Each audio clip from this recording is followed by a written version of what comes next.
Labadiena, mano vardas Algirdas Karalius ir kas manęs net pažįsta, man aš jau pražylęs, pagyvenęs, įgavęs išminties.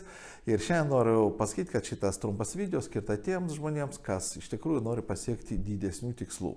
Ir ko gero susiduria su to, kad kai užsidedi savo tokį labai didelį tikslą, užsibrėžiai, tai iš tikrųjų ne visuomet pavyksta jį pasiekti. Ir jeigu jūs paguglintumėt internete, tai yra milijonas straipsnių, milijonas knygų apie tai, kaip reikia statyti tikslus, kaip juos suformuoti, kaip juos tenais užrašyti, bet dėja labai dažnai mes susidurim su to, kad visi tie patarimai neveikia, arba jie yra neteisingi, arba jie per daug sudėtingi.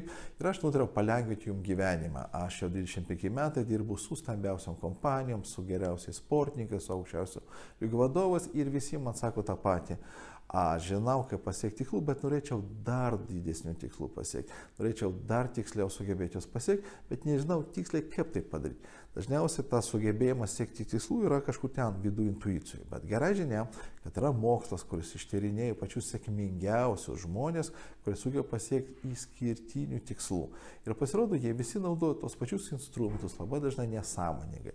Tai vat jums aš sutaupiau laiko, aš perskaičiau virš 4000 knygų, dirbau su įvairiausiom kompanijom 10 metų, išleidau daug pinigų ir laiko. O jums reikia ką?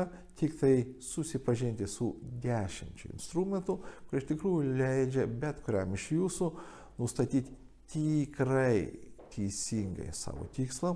Jisai bus ir ambicingas, tačiau ir realistiškas. Svarbiausiai, jūs galėsite tą tikslą susijęti su konkrečiais kertiniais veiksmais, sužinosit, kas blokuoja pasiekimą šitų tikslų ir sudarysit veiksmingą programą, kuri užtikrins garantuotai tai, kad jūs pasieksit šito tikslo.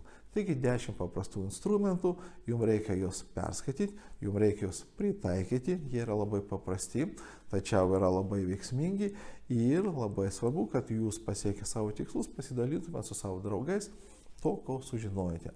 Taigi, jeigu jūs norite sužinoti, kaip pasiekti tikslų ir norite išmokti praktiškai 10 paprastų instrumentų, kurie leidžia pasiekti tikslus, jums reikia užsiregistruoti ir būtinai atsiųskite man savo sėkmės istoriją. Iki.